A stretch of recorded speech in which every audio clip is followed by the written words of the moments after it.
तो फ्रेंड्स, तो आज हम एक डिफरेंट टॉपिक पढ़ने जा रहे हैं। वो हम ज़्यादा एक्सप्लेनेशन में नहीं, एकदम शॉर्ट में जिस चीज़ की ज़रूरत होती है बस उतना ही पढ़ेंगे। जैसे मैं आपको आज करवा रही हूँ कुछ फॉर्मूला, कुछ ऐसे। जी, तो हम आज करेंगे फॉर्मूलाज करेंगे according to Bohr model of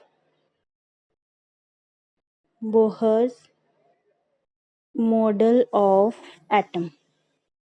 मतलब कि जो बोहर ने अपना एटम का मॉडल दिया था, हम उसके बेसिस पे जो फॉर्मूला निकल के आते हैं, जिनकी हमें ज़रूरत पड़ती है कई चीज़ों में, न्यूमेरिकल सॉल्व में करने में या किसी और चीज़ में, तो हम वो जो है वो करते हैं।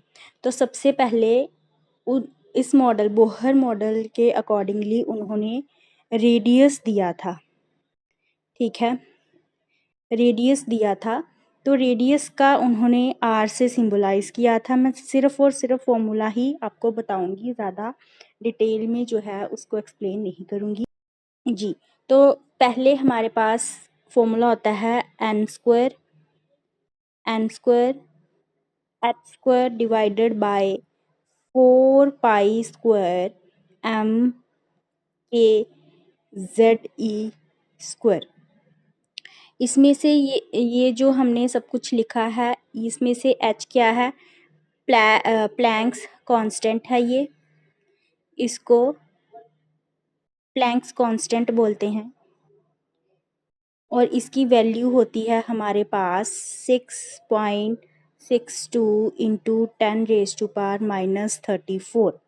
फिर हमारे पास आता है पाई, इसकी वैल्यू आपको सबको पता है 3.14 होती है, 14 होती है। देन एम जो है वो इलेक्ट्रॉन का मास है 9.11 इंटू 10⁻31 31 के यहाँ पे एक कांस्टेंट है जिसकी वैल्यू होती है 10⁹ और ई जो है डैट इज़ द इलेक्ट्रॉन, जिसका वैल्यू होती है हमारे पास चार्ज 1.6 इंटू 10⁻⁻19। तो जब ये सारी वैल्यूज़ हम यहाँ पुट करते हैं तो हमारे पास रेडियस निकल के आता है 0.529 into n square divided by Z. Z यहाँ पे एटॉमिक नंबर है और रेडियस जो है वो एंगस्ट्रॉम में होता है। ठीक है, और यहाँ पे एन और आर दोनों का डायरेक्टली रिलेशन है, तो जैसे जैसे एन बढ़ेगा वैसे वैसे ही आर भी इंक्रीज होगा। ओके, सपोज करो कि हमारे पास अगर जेड की, चलो ये रेडियस हो गया जी। अब हम आगे देख, तो एन की वैल्यू जब भी आपने पुट करनी हो, तो अगर आपको लिखा हो कि फोर्थ ऑर्बिट है, फोर्थ ऑर्बिट की बात कर रहे हैं, तब आपने एन की वैल्यू क्या पुट करनी है? 4। इन केस आपको लिखा आ जाता है फोर्थ एक्साइटेड स्टेट, तब आपने एन की वैल्यू डायरेक्टली 4 नहीं लिखनी है। तब आप क्या करोगे? एन की वैल्यू 4 में जो वैल्यू है उसमें 1 ऐड करके लिखोगे। ओके, अगर फिफ्थ एक्साइटेड स्टेट है तब आप एन की वैल्यू 6 डाल दोगे। ओके, चलो फिर उसके बाद उन्होंने वेलोसिटी का भी फॉर्मूला दिया था।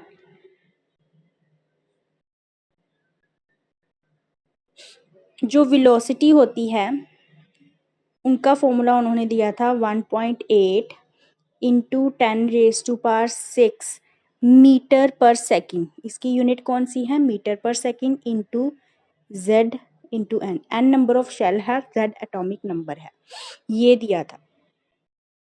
ओके, और इन केस हमारे पास यूनिट सेंटीमीटर पर सेकेंड आ जाए, तब हमने क्या करना होता है? सब कुछ सेम है, बस 10⁻8 हो जाता है। That's it. ओके, फिर हमारे पास आता है टाइम पीरियड। तो टाइम पीरियड का फॉर्मूला, टाइम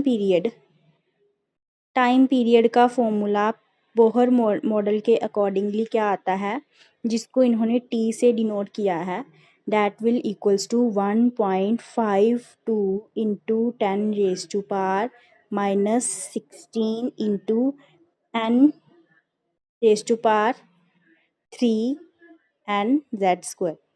इसको एन क्यूब और जेड स्क्वायर भी बोल सकते हो। ओके, ओवरऑल ये जो है वो सेकेंड में निकलता है। इसमें निकलता है सेकेंड्स में।